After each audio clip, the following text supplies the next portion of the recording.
स्वागतला आपण निघालो होतो पॅंगॉंगसाठी. ते शक्ती चेकपोस्टला आहेत, पण इथं आत सोडत नाहीत कारण खूप बर्फ आहे म्हटले तिकडं. तुमच्या टू व्हीलर्स वगैरे जाऊ शकत नाही. आपण रात्री खरोडला थांबलो होतो. इथून आपण जाणार आहे हंडेला. इथं पोलीस वगैरे आहेत ते, तिकडे चेकपोस्ट आहे. चला आता इथून आपण हंडेला निघतो. तिकडे जात असताना अशा या पहाडामध्ये आम्ही बनवत आहोत पहाडोवाली मॅगी. ओ आचारी, पहाडोवाली मॅगी धन्यवाद धन्यवाद. शिजली का नाही? शिजली शिजली. फोडणी दिली या. फोडणी दिली आज मॅगीला. आज मॅगीला फोडणी दिली. बघा मॅगी. कुठं तुम्हाला भेटाय 5 स्टार मध्ये? अजिबात नाही.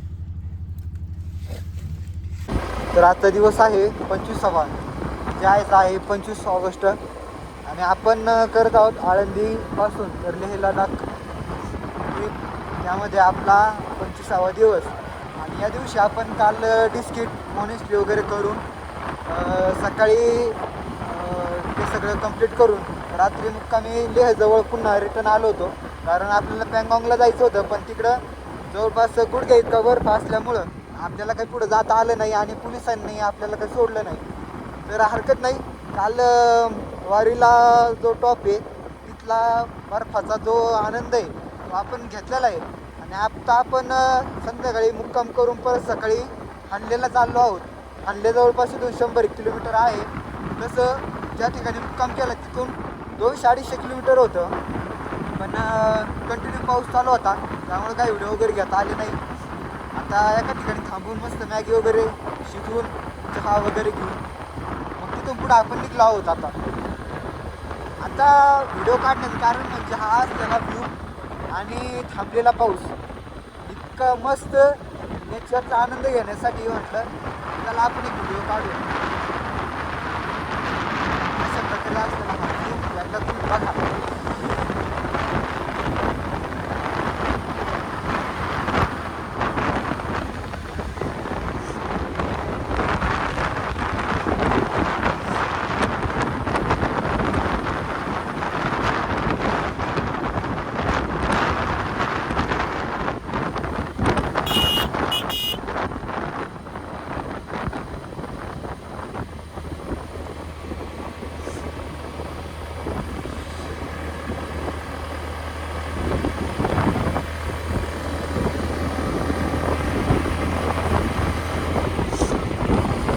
अजून एक महत्त्वाची गोष्ट सांगायची ती म्हणजे अशी, आपण ज्यावेळी श्रीनगरपासून निघलो होतो त्यावेळी आपल्याला दोघंजण सोबत होते. एक प्रशांत दादा आणि एक इंद्रजित दादा. तर त्या दोघांकडे रॉयल एनफिल्ड होता, त्यामुळं आपण सोबतच होतो. एक 2 दिवस सोबत श्रीनगर ते लेह आणि लेहमध्ये 2-3 दिवस आपण स्टे केल्याच्या नंतर ज्यावेळी आपण हार्दुंगला टॉपला निघलो होतो तर त्यावेळी आपली म्हणजे आमची हुकचूक झाली. काही जण पॅंगॉंगला गेले, तर काही जण डिस्किटला गेले. डिस्किटला जाऊन परत ते प्रशांत दादा होते ते मुक्काम करून रिटर्न आले होते. पण आपल्याला मध्येच अनिकेत दादा जे आपले याचे पाडळी आळे तालुका पारनेर जिल्हा अहिल्यानगर इथले, ते आपल्याला आर्मीमध्ये असताना त्यांची गाठभेट झाली. त्यांनी आपल्याला संध्याकाळी सगळी व्यवस्था केली होती. नाही म्हणता आलं नाही त्यांना. तर आपण संध्याकाळी वगैरे थांबून सकाळी जरा उशिरा निघल्यामुळं त्यांची ना आपली हुकचूक झाली होती. पण तिथून पुढं निघल्याच्यानंतर डिस्ट्रिक्ट मॉनिटरीमध्येच असलेले सगळे सोलापूरकर जवळपास 4-5 जण ते आहेत. आणि त्यांनी पुण्यापासून तर लेहपर्यंत फ्लाईटने प्रवास करून तिथून पुढं रेंटल बाईक घेऊन एक बॅकअप फॅनसुद्धा घेतलेली आहे. तर आता गेल्या 2 दिवसापासून म्हणजे कालचा आणि आजचा सकाळपासूनचा दिवस त्यांच्यासोबत आपला एन्जॉयमेंट चालू आहे. आता झालं कसं, ते फ्लाईटने आल्यामुळं त्यांना गॅस वगैरे ते आणता आलं नाही जे आपण कलेक्ट केलं होतं. आणि माझ्याकडे ते सगळं काय होतं, तर मी म्हटलं की आपल्याकडे ते सगळं आहे, आपण काय करू, ज्या ज्या ठिकाणी थांबू किंवा ज्या ठिकाणी काही समजा सोय होणार नाही त्या ठिकाणी आपण सगळ्या गोष्टी तिथं करूयात. मग मॅगी असेल, चहा असेल किंवा मसाले भात असेल, यासारख्या गोष्टी आपण रोज करून खात आहोत. आणि विशेष म्हणजे इकडं लागणारं जे पानचट जेवण आहे त्याच्यापेक्षा आपल्याकडच्या टेस्टमध्ये केलेला स्वयंपाक कितीही भारी लागतो. तर मग अशी मॅगी बनवली होती. तर मॅगीला मस्त तडका वेडका देऊन इतकी भारी झाली होती मॅगी की पॅन ऑमलेट कॅन्सल केल्याचा आनंद दुःखच विसरलो होता आम्ही. ते सांगायचं कारण म्हणजे की इतकं भारी नियोजन झालं आहे ना. आणि ते मला म्हणतात की महाराज तुमच्यामुळं आम्हाला हे सगळं करून खाता आलं. आणि विशेष म्हणजे त्याच्यापेक्षा नेक्स्ट लेवलचं तुम्हाला सुख सांगतो. आपल्या मागं जो बॅकअप होता म्हणजे मागं ज्या बॅग वगैरे होत्या त्या जवळपास माझ्या वजनाच्या होत्या. तर त्या बॅगेचं वजन कॅरी करल्यामुळं आपल्याला जास्त गाडी चालवता येत नव्हती किंवा जास्त लोड होत होता गाडीवर. तर आता बॅग वगैरे त्यांच्या बॅकअप फॅनमध्ये टाकल्यामुळं आपण आता एकदम रिलॅक्समध्ये चाललेलो आहोत. तुम्हाला अंदाज येत असेल एकदम स्मूथ बाईक चालू आहे. 5 गिअर आहेत बाईकला, पण असं वाटतं अजूनही 6वा गिअर पाहिजे म्हणजे एकदम बाईक अजून स्मूथ चालली असते. असो आता हे सगळेजण काही 2-3 जण महाग आहेत. बॅकअप फॅन आपली पुढे गेलेली आहे. तर आपण आता डायरेक्ट हल्लेमध्ये जाणार आहोत आणि तिथं त्यांनी सगळी ती व्यवस्था केलेली आहे कारण त्यांचं पॅकेज घेतलं आहे त्यांनी ऑलरेडी. आता आपण पण त्यांच्यासोबतच तिथं स्टे करणार आहे. आणि जमलंच तर आज दुपारच्या पुढं, कारण आता 1 वाजलं आहे. आपण एक अर्ध्या-पाऊण तासामध्ये तिथं पोहोचणार आहोत हल्लेला. झालं शक्य तर आज आपण उमलिंगला करून रिटर्न येणार आहोत हल्लेला. नाहीतर मग आज संध्याकाळी हल्लेला स्टे करून उद्या सकाळी उमलिंगला करून आपण रिटर्न मनालीकडे फिरणार आहोत. तर चला अशा प्रकारे पुन्हा एकदा व्ह्यू बघा, कारण आता आपण एका कोपऱ्यावर आलेलो आहे.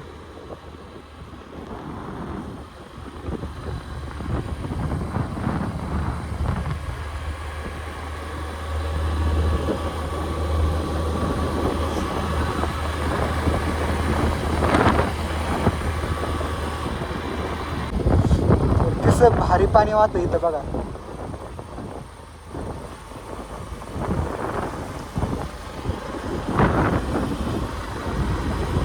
हा समोर असलेला आहे army camp, new military station म्हणून.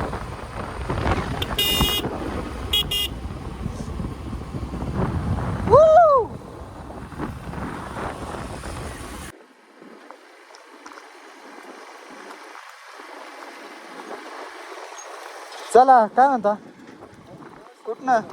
होय नगरचे. तुम्ही? होय. धाराशिवचे आहेत का? अच्छा, काय नाव? यश मोकाशी. यश मोकासे. तुम्ही दादा? होय मेटकरी सांगली. अरे मी अभिजित दाते नगरचा आहे. बुमलिंगला हा आमचा ग्रुप आहे, चाललंय आता. ते सगळे रेंटल बाईक घेऊन आलेत, मी तिकडून आलो पुणे.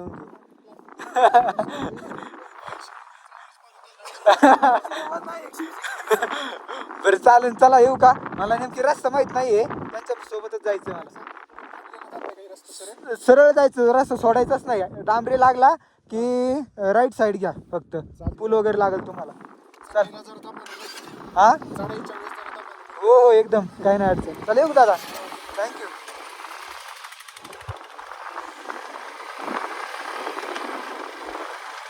सांगलीचे एक धाराशिवचे दादा भेटले तर आत्ताच. मी सळा बघून अरे भेटून आली. आपल्याला एक तर रस्ता माहित नाही इथला, त्याच्यामुळे नाही तर आपण लय निवांत गेलो असतो. आता हे लय पुढे गेले, समोर दिसत एकदम ते येते.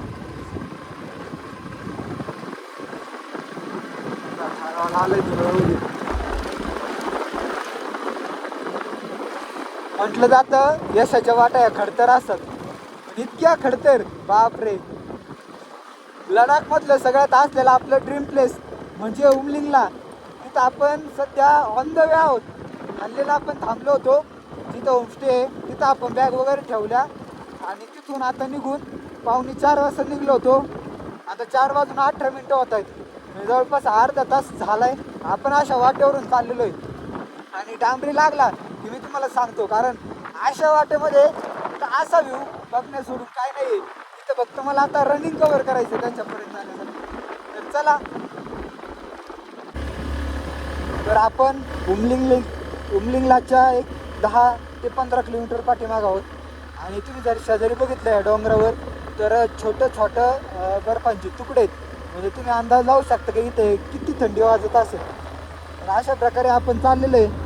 आपल्या पाठीमागं एक बॅकअप व्हॅन आहे आपली आणि पुढं 2 जे रेंटल बाईक आहेत हिमालयन त्या आहेत.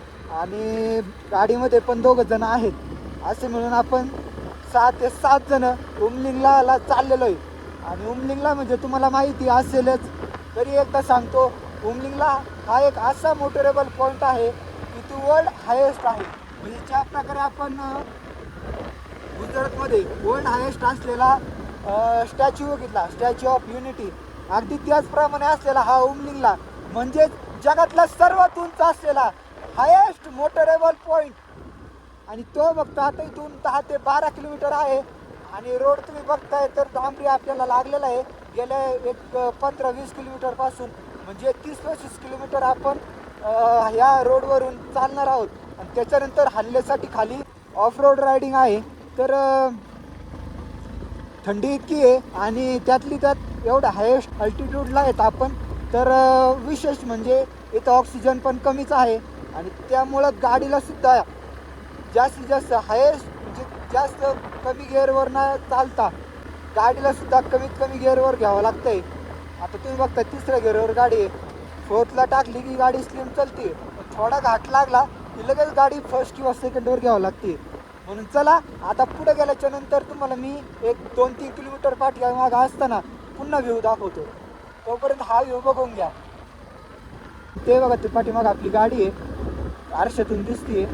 आणि हे छोटे छोटे जे तुकडे आहेत हे व्हाईट कलरचे हे बर्फाचे तुकडे आहेत. तर चला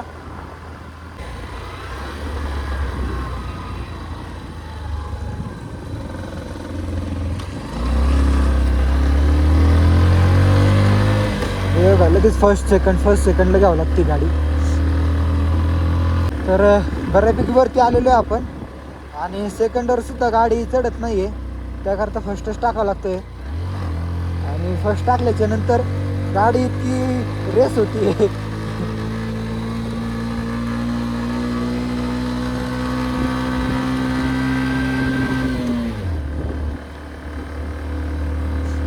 तरी सेकंडवर चालून बघू आपण हळूहळू का होईना. एक घोडा पळत चाललाय.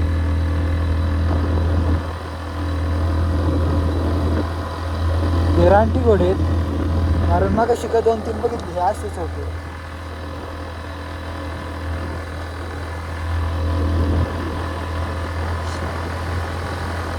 उमलिंगला पॉईंट हा एक 7-8 किलोमीटर राहिला असावा तुमचा. तो आपण लवकरच क्रॉस करणार आहोत. बॅक साईडला आपली काय का व्हेकल आहे. अशा प्रकारे हा व्ह्यू आहे.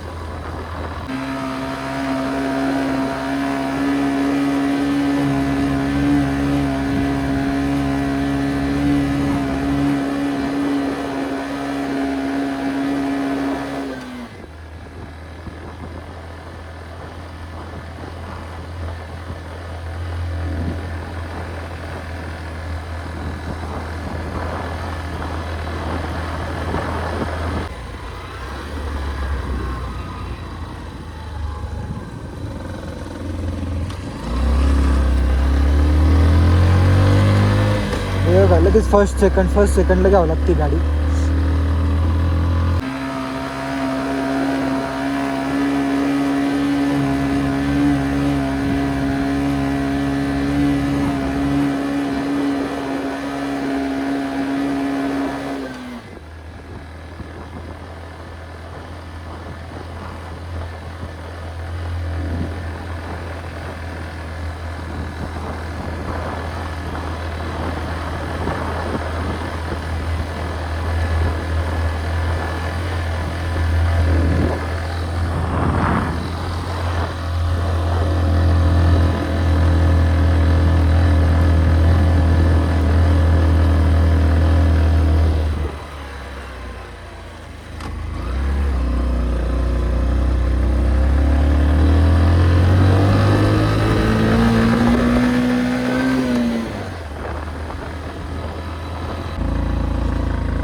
तर 1 किलोमीटर राहिलेलं आहे उमलिंगला इथून फक्त.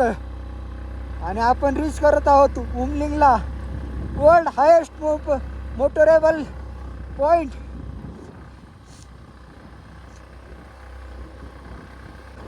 आपण याच्या आधी खारदुंगला पास केला होता. तो खारदुंगला 17,500 फूट प्लस समथिंग काहीतरी होता, म्हणजे जवळपास 18,000 फीट इतका उंच असलेला खारदुंगला पास आपण 2-3 दिवसापूर्वी केला होता. त्याच्यानंतर आपण खाली उतरून डिस्किट मॉनिस्ट्री, त्यानंतर हंडर या 2-3 ठिकाणी व्हिजिट देऊन आपण पँगॉंग लेकला चाललो होतो. आणि पँगॉंग लेकला गुडघ्या इतका बर्फ पडल्यामुळं म्हणजे लेकला जाण्याच्या रोडवर आपल्याला काही पोलिसांनी तिकडे जाऊन दिलं नाही, म्हणून आपण सेम डे आपण आलो आहे डायरेक्ट हल्लेला. आणि हल्लेवरून त्याच दिवशी आपण आलो आहोत उमलिंगला या ठिकाणी. तर उमलिंगला ठिकाण हे समोर तुम्हाला दिसतंय. इतकं ज्याप्रमाणे आपण लडाखचं ड्रीम ठेवून आळंदीवरून निघालो होतो, अगदी त्याचप्रमाणे लडाखमध्ये असलेलं माझं ड्रीम म्हणजेच उमलिंगला, त्याची उंची 19,000 फूट प्लस आहे. असं असलेला उमलिंगला आपण रीच करत आहोत. खूप एक्साइटमेंट आहे. आणि असं असलेला उमलिंगला आपण 10-12 सेकंदामध्ये क्रॉस करत आहोत. हा समोरचा पॉइंट आहे. पुंडलिक वरदा विठ्ठल श्री ज्ञानदेव तुकाराम पंढरीनाथ भगवान की जय. माऊली ज्ञानेश्वर महाराज की जय. जगद्गुरु तुकाराम महाराज की जय. सद्गुरु जोग महाराज की जय.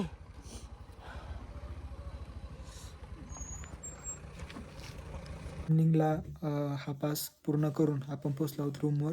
आणि रूमवर पोचल्याच्या नंतर मग ह्या अशी रूम आहे. हल्लेमध्ये आहोत आपण सध्या. आणि आता आपण जेवायला जाणार आहोत. तर चला जेवण करूयात.